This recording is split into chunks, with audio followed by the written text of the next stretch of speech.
I'm speaking on behalf of myself in my capacity as chair of the Shawnee Green Party, co-chair of the Illinois Green Party, and as a representative of Randy Auxier, Green Party candidate for Congress, and his campaign. Professor Auxier had to teach tonight and could not be here personally. We are submitting this comment to stand in opposition to the currently proposed permit as modified pursuant to the 2018 settlement agreement.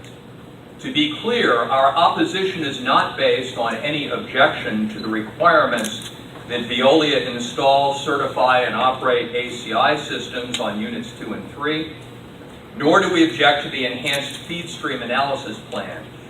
We oppose the permit because we oppose the removal of the higher level of safeguards provided for in the January 2017 permit.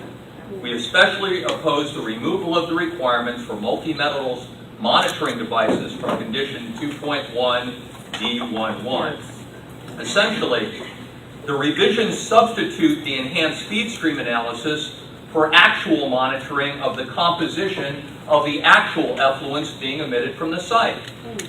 While the rationale for doing so appears to be sound on the surface, it is tantamount to declaring that educated guesswork on the levels of toxic metals being emitted from the plant is an adequate substitute for actual measurement of the levels of actual toxic metals being emitted from the plant, and that this will sufficiently ensure that the health of the public and the ecosystem is protected. This is simply not adequate. The permit does not conform to the precautionary principle.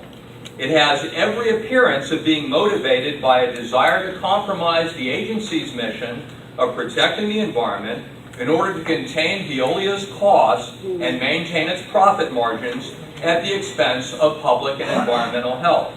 It does not take adequate account of the fact that the affected communities have already been subjected to prior unacceptable levels of arsenic and possibly other heavy metals from past operations. It does not take account of the numerous other sources of carcinogens and other toxins from numerous other sources in and around East St. Louis.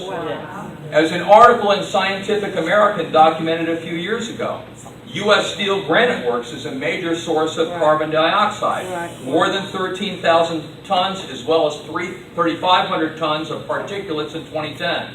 Its coke facility emitted another 1,900 tons of sulfur dioxide and 500 tons of particulates. The Dynergy Midwest Generation Plant, a coal-burning power plant, had nearly 10,000 tons of sulfur dioxide emissions in 2010.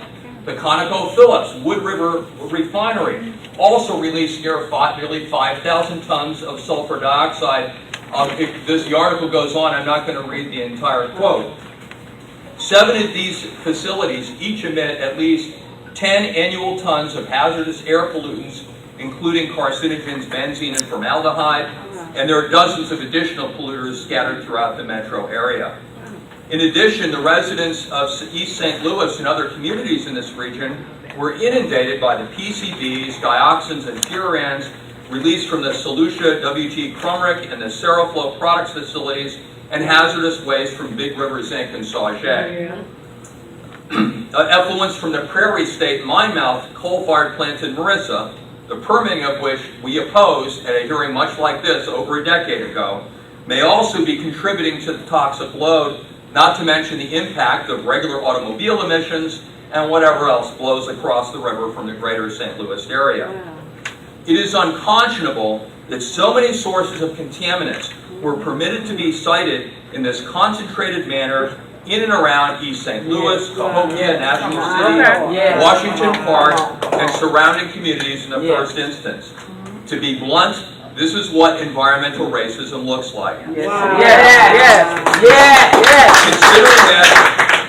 Considering the cumulative and synergistic adverse health impacts of concentrating so many contaminants in one area, we stand with those demanding that the EPA act in conformance with the precautionary principle and restore the terms and conditions contained in the January 2017 permit.